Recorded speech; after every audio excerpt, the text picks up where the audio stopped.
Hey everybody, Rob Cootie here. Today is Friday, January 15th.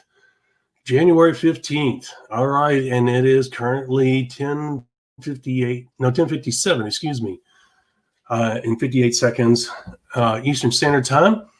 As you know, we go live each and every day at 11 a.m. Eastern Standard Time.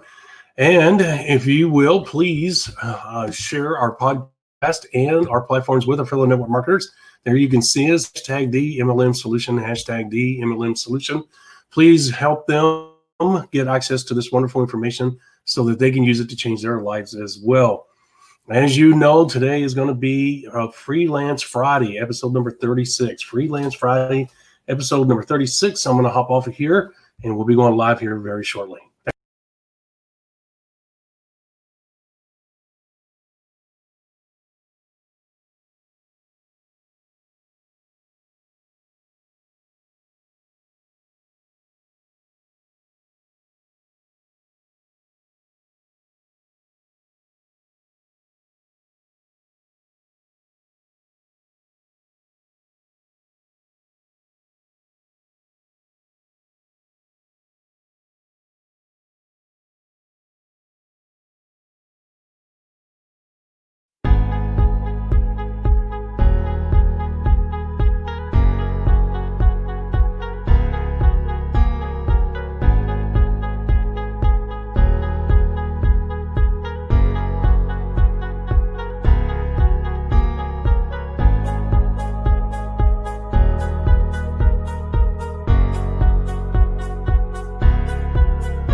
Welcome to the MLM Solution Podcast Show, where you'll learn the facts and hear the truth about the network marketing industry.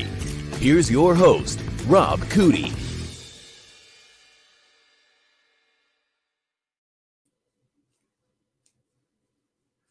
Uh-oh, Rob, you're muted. How are you doing today, Miss Marie? I was. Happy Friday. I'm doing well. I was like, you started, and I was like, oh, no, not tech problems 2 days in a row. Stop. I know. I did that on purpose. Oliver is nipping at my heels here. So I'm going to have to take him out. I'll be right back. But today's Freelance Friday, so feel free to do whatever you want. I'll be right back. All right. Well, I will freelance away for sure. Well, it is Friday, January 15th, 2021. Can you believe we are halfway through the month of January already? I feel like 2020 went on forever with all the goofy stuff in the world. And now that we're into 2021, things are just kind of flying by. Things are moving fast. But while we're waiting on Rob to show up, let me share with you our social media platforms. Please like, comment, and share across those. If you're finding value, you can find us using hashtag TheMLM Solution. That's hashtag TheMLM Solution. We love to hear from you. Get your comments, your thoughts. A thumbs up is always appreciated while we're live on the show too.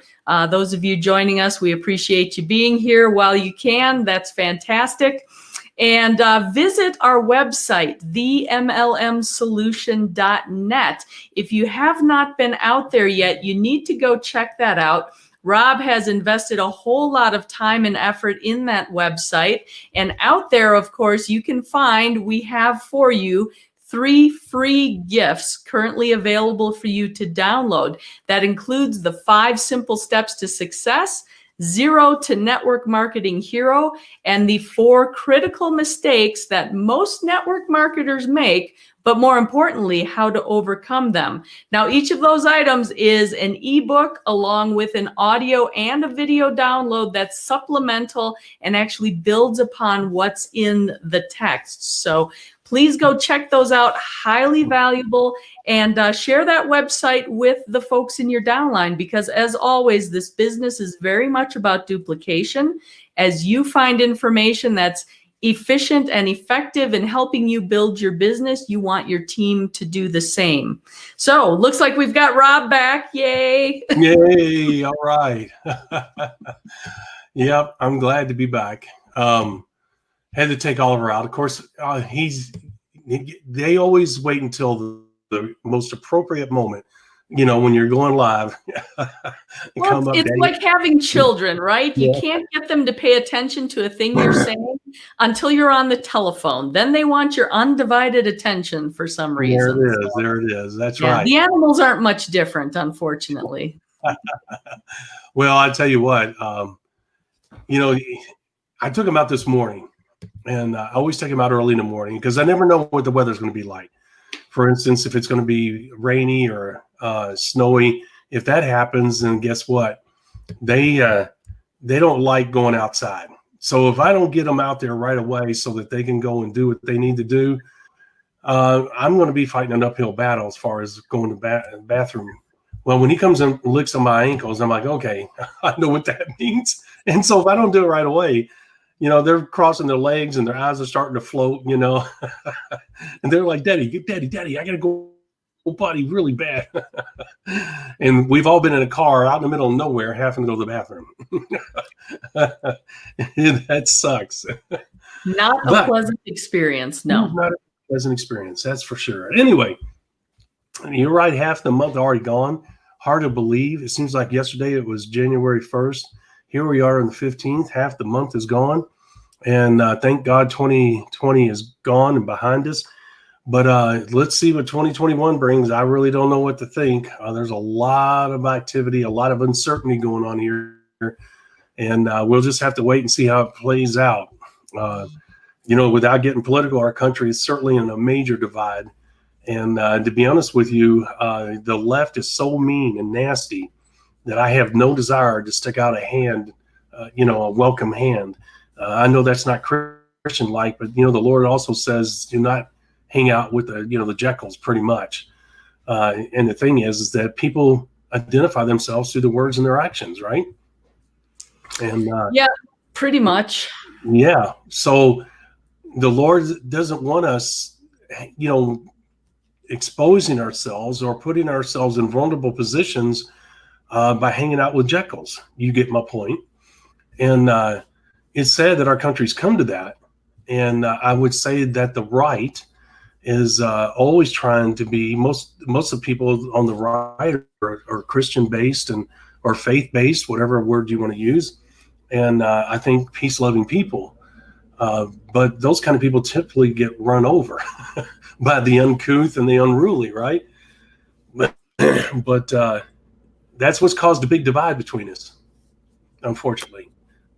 Yeah, the political scene is not fun here at all, and it's very unfortunate. I'm hoping things will calm down soon, but remains to be seen, right? It's sit back and wait. I'll be honest with you, Rob. I share many of the same viewpoints that you do. I have the same frustrations, but at the same time, there is only a limited number of things that I can control, right? And my perception on it today is that my power lies in the ability to vote for who I believe should be representing us in this country. Yep. If the voting system has been jeopardized, hijacked, whatever the case may be, then we have an issue. Then we don't have any power at all anymore. That's right. And I am one of those people, I will just apply straight up logic. And after the 2016 elections, we spent 4 years investigating Russian collusion and how they impacted the elections and all that kind of stuff. And the 2020 elections have been totally secure, no problems. That doesn't make sense. So, something smells fishy in Denmark, but I am kind of leaving it to the powers that be and trusting in God's providence that things will work out exactly the way they're supposed to.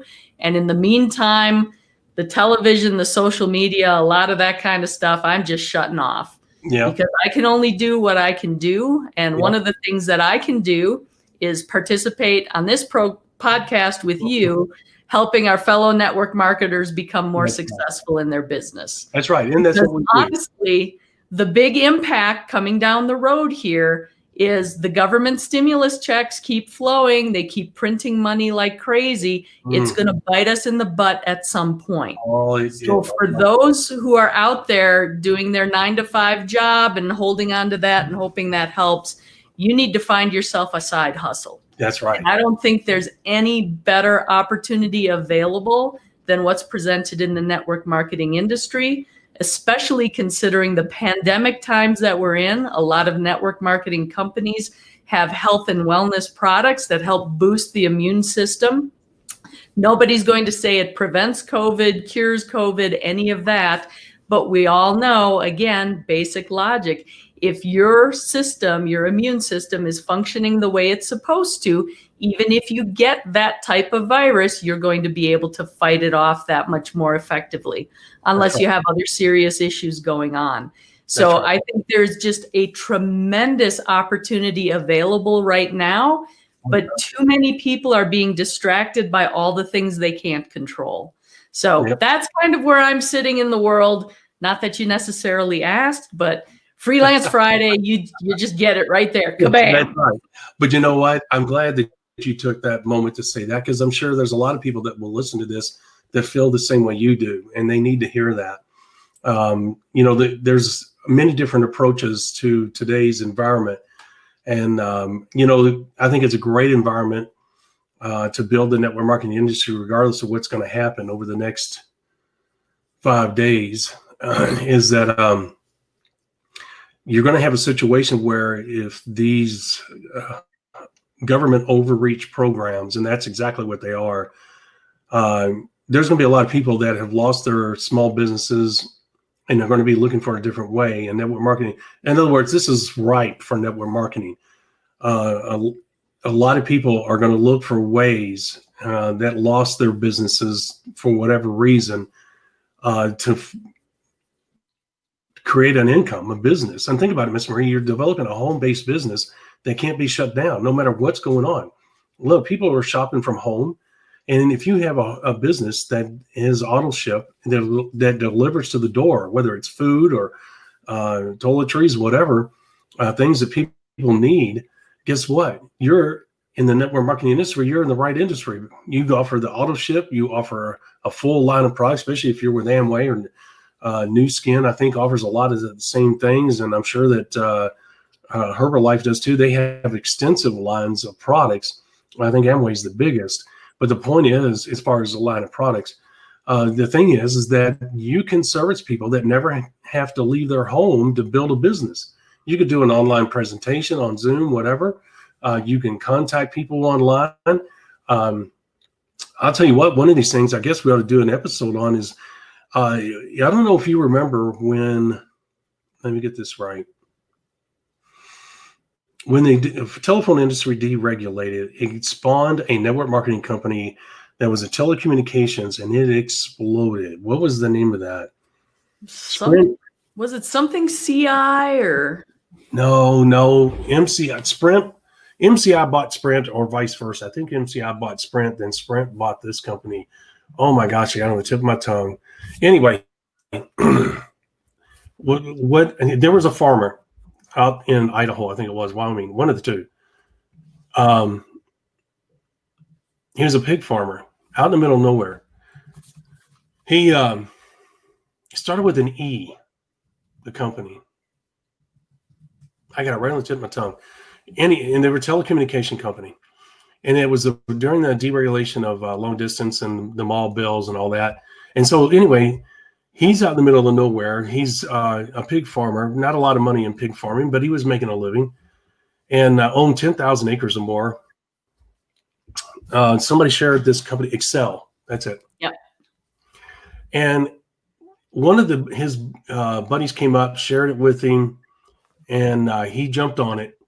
And here's what great opening line, probably the greatest of all time. This guy was so smart, and most farmers are. Here was this recruiting pitch back in those days, because it worked. And you can almost use it today, and I'll show you what I mean. He would call people up and say, hey, do you use long distance? Yeah, we do. Is your bill really high? Yeah, it is. He said, hey, what if I could save you? What if your long distance was only 25 cents a minute instead of the 75? Because, I mean, if you remember, Ms. Marie, long distance was outrageous. I remember. Husbands would be on the wives, get off the phone, because, I mean, you could spend $100 in no time. So anyway, what ended up happening is that you had a situation where he said, what if I could save you X amount and only pay 25 cents a minute on long distance? Well, people were like, sign me up. And they were like, well, how's this possible? He said, well, hey, the deregulation happened. This new company, Excel, stepping in, and they're offering long distance at 25 cents a minute. And all you got to do is sign up with them. I'm a representative with Excel, and I can do that. I have the paperwork. And people are like, oh, yeah, cool. Now, he could fax it to them or he could have them fill out. But here's what he did is when he signed them up, Miss Marie, he would turn around and call back the next day and say, hey, you remember me helping you out with that Excel? Yeah. He said, hey, how would you like to make money doing the same thing with other people? And they said, what? He said, yeah. Not only did you save X amount of money and your long distance is now 25 cents a minute, he said, if you become a rep, you can make X amount of money doing the same thing, helping people save money on their long distance. Now, how easy was that, Miss Marie? How easy was that? And Excel has such a simple, straightforward sign-up process, Miss Marie. It took you 10 minutes. You taught them that, hey, get people to save money on their long distance and turn around and say, hey, how would you like to make money doing the same thing? It was that simple. 3 little steps. And you know what? He was making $500,000 a month. He was one of the 2 or 3 top earners in Excel. And then MCI bought it or Sprint. I can't remember which. But they were around for like 10 years. And he made a ton of money. A ton of money. Well, I think that's one of those rare instances, though, where it was just this little pocket of time where leading with the product was actually more beneficial than leading with the business. That's right. I think you would do that. That is a whole lot harder to do today, I think. It is. Because you don't have that kind of story, Miss Marie. Yeah. You could lead with the product in that manner back in those days, and you probably could get away with it today, but you don't have that. You know? You might, here's what I'm saying, to correlate it to what I was saying a moment ago, you might be able to do today. If I was in the industry today and there were these lockdowns based on what's going to happen on the 20th, if they're going to have mandatory lockdowns, which I'm not going to comply with anyway, but the point is, I would say, hey, look, you know what? You're like me. I'm a business owner. I can't get out of the house. They have shut my business down. I've got to make money. I've been around network marketing for a long time. Hey, this is what I'm doing. And how would you like to make money from home and have product shipped have product shipped to your customers on auto ship? Look, we can service them with toilet paper, with food. Those people never have to leave their home. You know, water, all of that. And I'm sure people would be open. I would have a quick story, just like the Excel story. And hey, I can save you money, have the product delivered to your house, get you exactly what you need. And by the way, I can show you how you can be a representative with this company and you can make money too. You know, if you're like me, I've got to make money since my business has been shut down. That's exactly the approach I would take. Yeah, that makes sense. I would. Almost tempts me, doesn't it? I see money. The wife goes, will you stop? And she hates the fact that I enjoy money so much. I won't say hates it, but she don't like it. Well, she's just nervous that you're going to go hook up with another company on top of everything else you have going on. Isn't that the truth? And you know, but I just tell her every time I sell something, oh, I made some money today. I love making money. I love it. She's like, will you stop? But I mean, it's fun. It's fun making money. So, but anyway, guys, if you find yourself after the 20th in a situation where you need help financially, and network marketing is the best place to look, get away from the perceived negativity in your mind. Get away from that. That's bull crap. Network marketing's been around a long time. If it was illegal to have been shut down many, many years ago, and don't let other people's opinions influence your own mindset. You know what, Miss Marie and I are the advocates for the industry. If this industry was as big a mess, as big a problem, and was a scam, Miss Marie and I would never, ever, ever, ever be a part of promoting it. We are not here to promote a business model that would take advantage of people. Do people fail? Yes, absolutely. On a large scale, yes, absolutely. So do all these other industries. I don't care what people tell you. All you got to do is go online and look at the stats. It's no different. 97% of the people that come into network marketing are not going to make money. Okay. And if you're going to be part of the 1%, you're going to have to do what the 1%ers do. And the 1%ers are the ones that have these crazy lifestyles. And the one thing that Miss Marie and I can't do is we cannot look you in the eye and say, yes, you can do that, or no, you cannot. Because each individual person determines their own future. What we can do is teach you the proven steps that have been around for 60 plus years, that if you apply your unique talents, abilities, and your commitment and time and effort to this proven business building system, guess what? Chances are very good that you're going to be able to do something special and maybe be a part of that 1%. And we always tell you, shoot for the moon, because you may end up in the stars. And that's awesome. And I know the stars are higher than the moon. I get it. But we all know how the cliches go. So anyway, the point is, guys, you have something right now that very well could be the second coming of Excel opportunity. Maybe. Yep. Well, and I'm going to up the ante just a little bit. I am willing to look people in the eye and tell them you can be successful in this industry. Oh, no doubt. The question is, will you? That I can't answer. The opportunities are out there, the tools are out there, the timing is out there. Everything is set for success. It's just who are going to be the ones to take advantage of it. Yeah. That's a good point. The only reason I hesitate to do that is not because of any legal issue or anything like that. It's because, you have to catch lightning in a bottle. There's so many variables. There is no doubt I will, like you, look somebody in the eye and say, yes, you can do this business, because I know they can. There's no ifs, ands, or buts. How far they're going to go, what they're going to do, I don't know. That is yet to be determined. But my total confidence in the business building system we have and the business model itself is totally, I agree with you. I don't hesitate one bit to look somebody in the eye and say, you can do this business. No ifs, ands, or buts. To tell them that they're going to be part of the 1%ers, that's hard to do.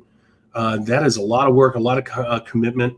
And but here's the thing. What I'm saying is just like insurance companies without, I'm not going to get off topic here, but Miss Marie, I know you're only 22, but insurance companies can look and they can say, okay, 22-year-old females, this percentage is going to die from a heart attack, which is going to be very small. This percentage is going to die from a car accident, which is going to be relatively high. This many are going to die from falls. In other words, each age group, they can go 22, 23, 24, all the way up. And they can say with confidence that these groups, a certain percentage, are going to die a certain way. What they can't do is walk up to Miss Marie and say, Miss Marie, you're going to die in a car accident this year, because they don't know that.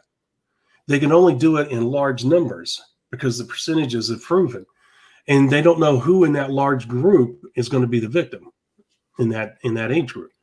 So, it's no different as I get older, heart attacks, strokes, they know the numbers, and the numbers pan out just like the numbers in network marketing. I mean, there's going to be 1 or 2% variable. I think, what is it? 1 to 3. I can't remember.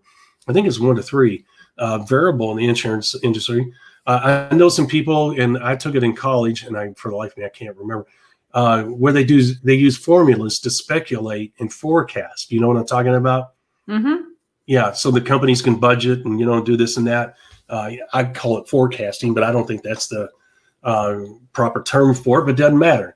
The point is that that's what insurance companies do. And those numbers are rarely off, unfortunately, and it's no different than in the numbers of network marketing. So that's the reason why I hesitate to look Miss Marie in the eye and say, you can be part of the 1%ers, because I don't know that to be true.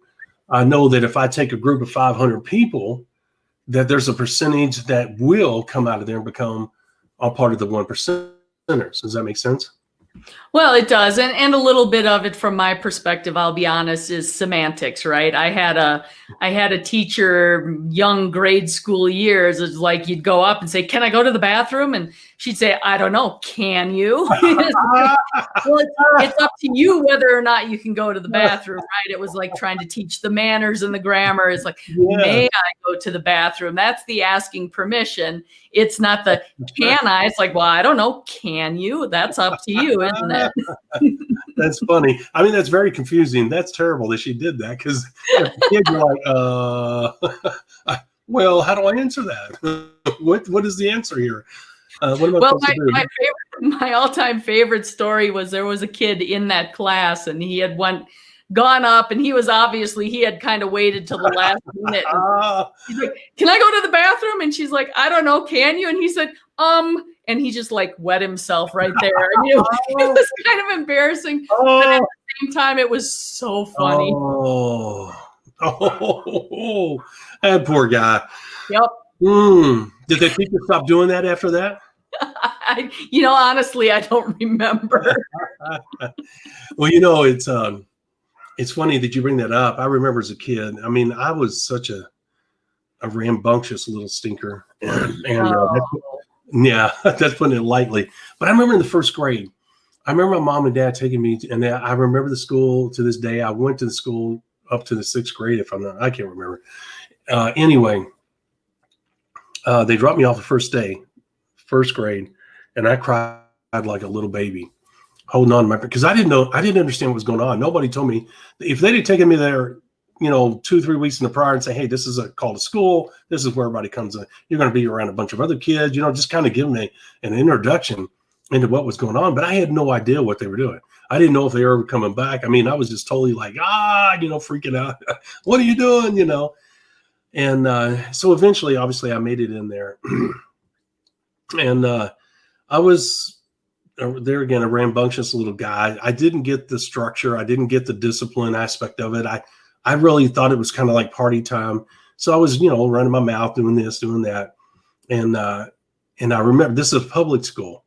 And I remember, and I tell my wife, and the wife who came from a Catholic school and a Catholic community, she goes, "No, there's no way that nun was there." She said, "They didn't do that." And I'm like, I don't care what you got to say. I remember it very vividly. And then my point is that when I would be unruly, this nun who wore her, the thing, and habit. Had all, and she would call me over, and she would to her desk, and she'd say, she said, "Put your hand out," and I would, and she'd turn it over, and I turned, man, she'd take that ruler, whack. And the first time she did, I looked at her like, I didn't cry. I looked at her like, what in the hell is that woman doing? Because I never had anything like that. I didn't know what in the world was going on. And then she goes, "Now go over and sit down and don't say another word." Blah, blah, blah. I got like 4 or 5 of those, before. But I told the wife this story. She goes, "There's no way that was a nun." I said, "Look, I'm not going to argue with you. The bottom line is it was a nun."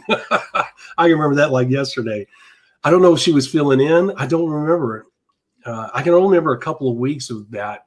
And then, the rest of it just kind of fades away. And so anyway, I don't know if you ever had any stories like that, but I remember that very vividly. Oh, goodness gracious. Yeah, no, I was well, to put it mildly, I was a shit when I was a kid. So I was all the time. No I mean, way.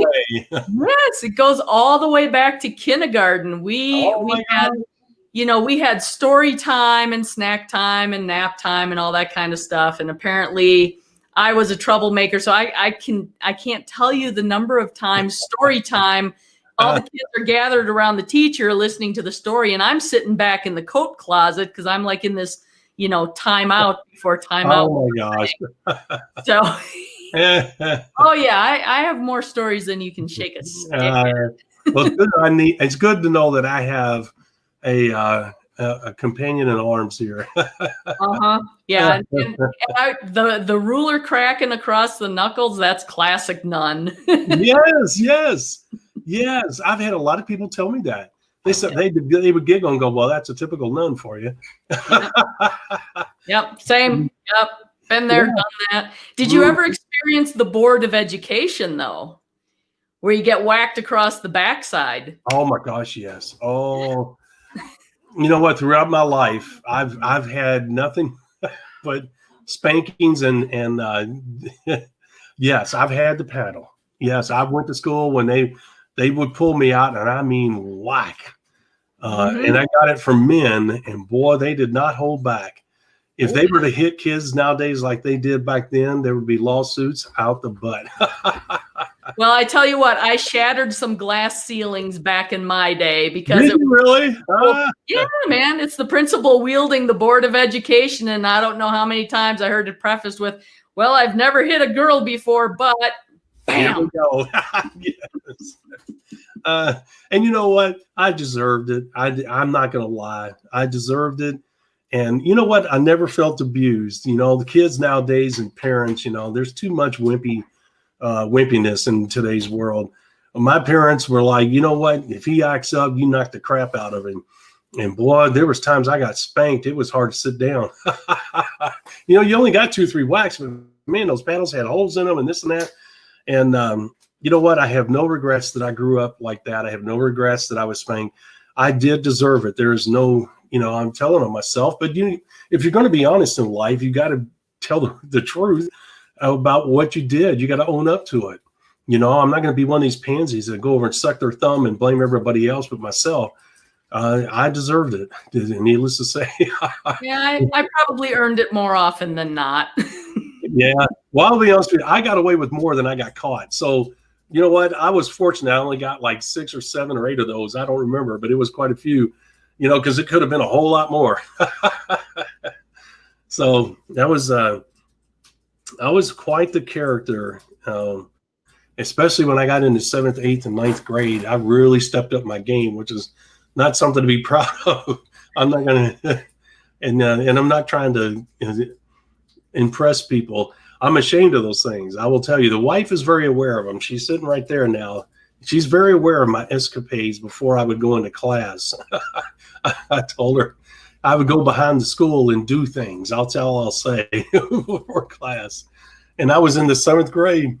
Oh, I'm telling you, the Lord, like I said, the Lord's going to say when I finally go in front, He's going to thank God you're here. You're wearing my ass out, you know, because.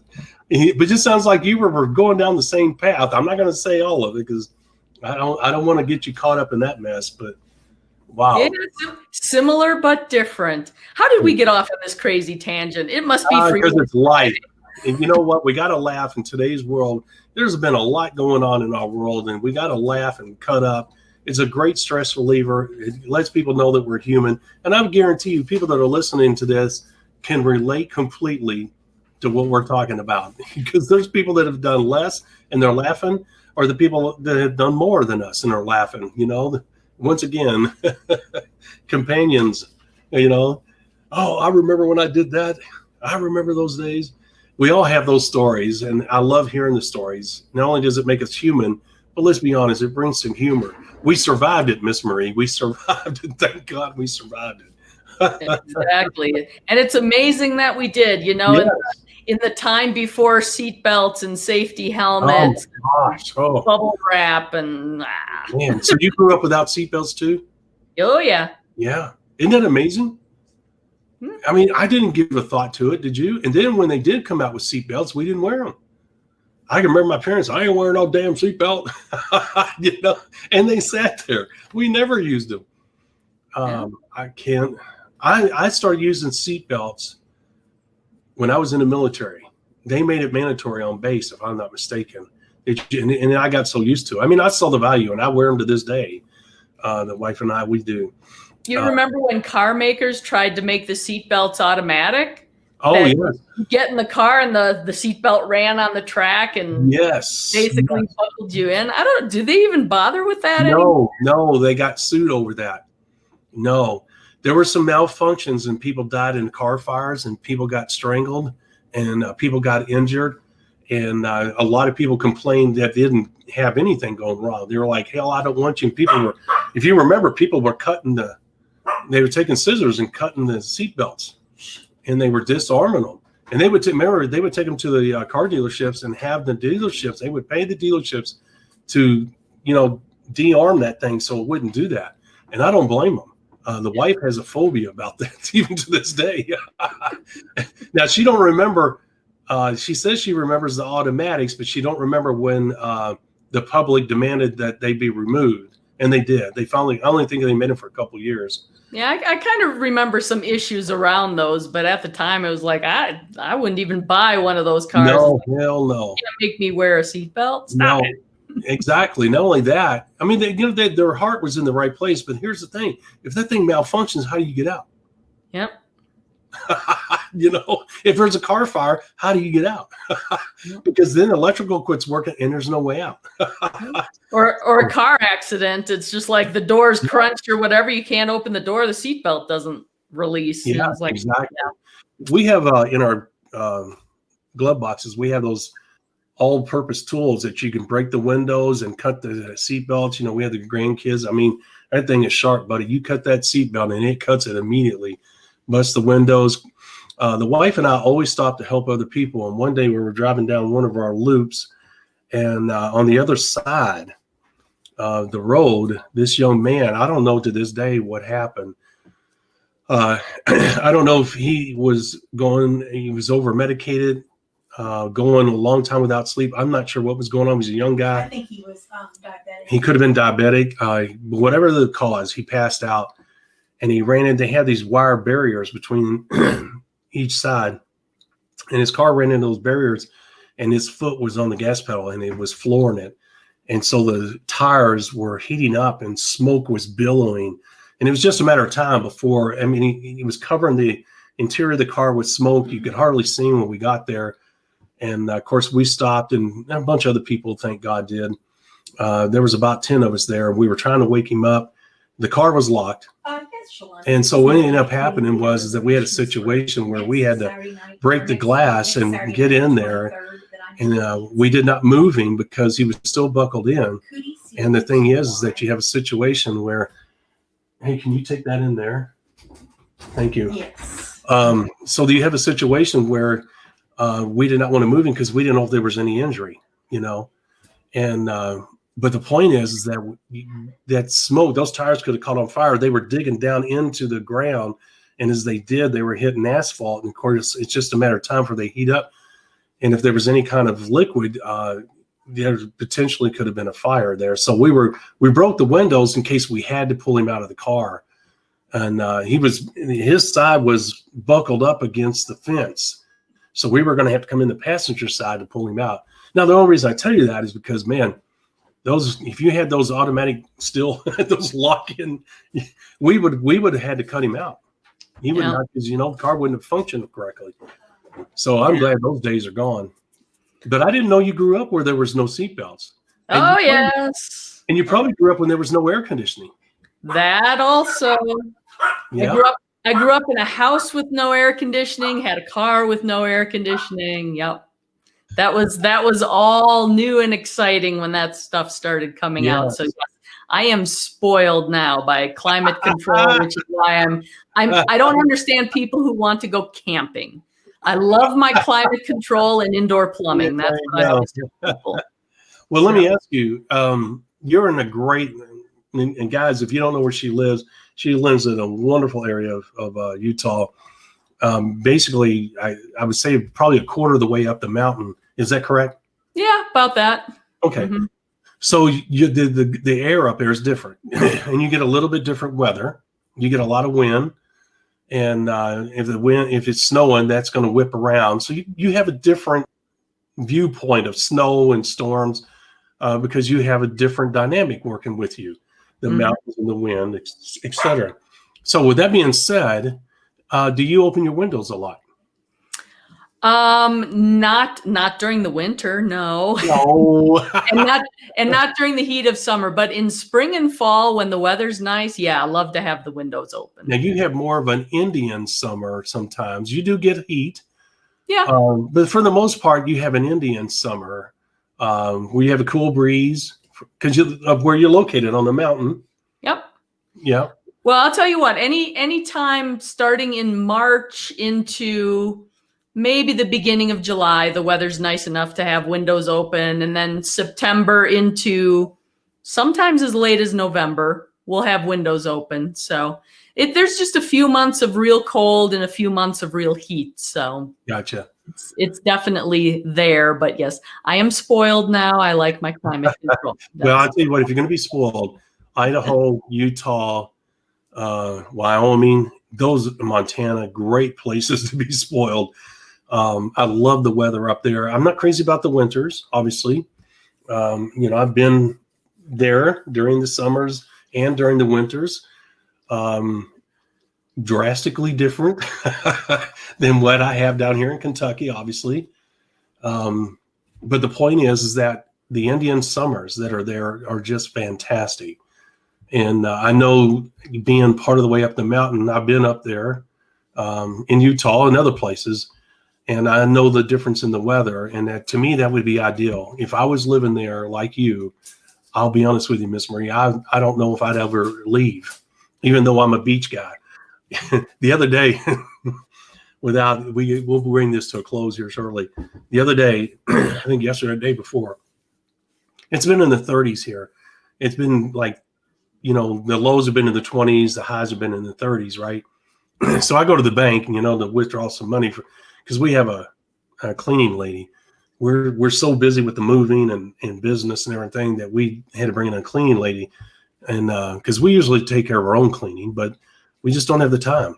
And so anyway, I went up there to get her money, and I get out of the car, and I'm wearing shorts and a shirt and my sandals, and that's it. And it's 34, 37 degrees, Now, I'm not saying I carried it with me, but, being in North Dakota and being in Iceland, I'm not really affected by that. Now, the wind, you add the wind to it, now I'm chilled. I'm like, okay, this is ridiculous. I'm going to wear a coat and this and that. Now, I'm not trying to impress anybody, but I was just going up to the ATM to get money. You know what I'm saying? So I didn't need to get all dressed up. I didn't need to put pants on and put boots on, and especially with a bad arm where I'm trying to tie the boot. No, that ain't going to happen. But I'm a beach guy. I'd wear a freaking tank top in my swim trunks and my sandals. And Miss Marie, that's all I'd ever wear, but I'm also a mountain guy. I could live where you are right now because I can visualize where you are. I've been there, and I know exactly where you are, and it's beautiful. It's absolutely beautiful. I could live where you live. So it'd either be the beach for me or where you are, one of the two. And the older I get, the more I love, huh? Oh, nope. Go ahead. The older I get, the more I love the Moab landscape. Yeah. It's beautiful. It's absolutely beautiful. There's places like that in California, not to the extreme that you guys have, but similar. Similar. They don't have the rock formations, but I'm talking about the desert and the beautiful sunsets and the sun reflecting off the mountain. It's beautiful. And you guys have some of the most stunning landscape I've ever seen. It is very unique, though. Those red rocks and the different formations. Yep. When the sun sets, oh man, and those things change color, that's unbelievable. If you guys have never experienced that, you have got to do that. It is, let me just say this as we close. Some of the most majestical places I've been, Iceland obviously was one of them, and for crazy reasons that most people would not understand. I get it. Montana, Lake Tahoe, Santa Fe, New Mexico, Utah, to me, was definitely there. Vegas, because it's Vegas, and I don't mean that because it's gambling. I mean that because when you walk in and see all of those lights and all of that whole valley lights up. You know what I'm talking about when you come in. That's spectacular. And like I said, Lake Tahoe, unbelievable. Living postcard. Montana, living postcard. Idaho. If you've never been to those places, guys, Wyoming, Jackson Hole, Wyoming, wow. Yellowstone, oh my gosh.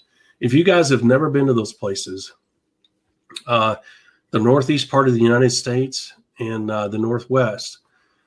So those are the magical places I've been to. There's a lot more. Canada is full of them. But what about you, Miss Marie? Oh, I agree. It's all those places and then some. Yeah. But those are the ones that really kind of struck me, to be honest with you. They really left an impression. I've been to a lot of great places. Yeah. So So I'm getting ready to roll into the weekend. Yep. How about you, Rob? Yeah, it's time to call it a time. It's time to call it a show and move on.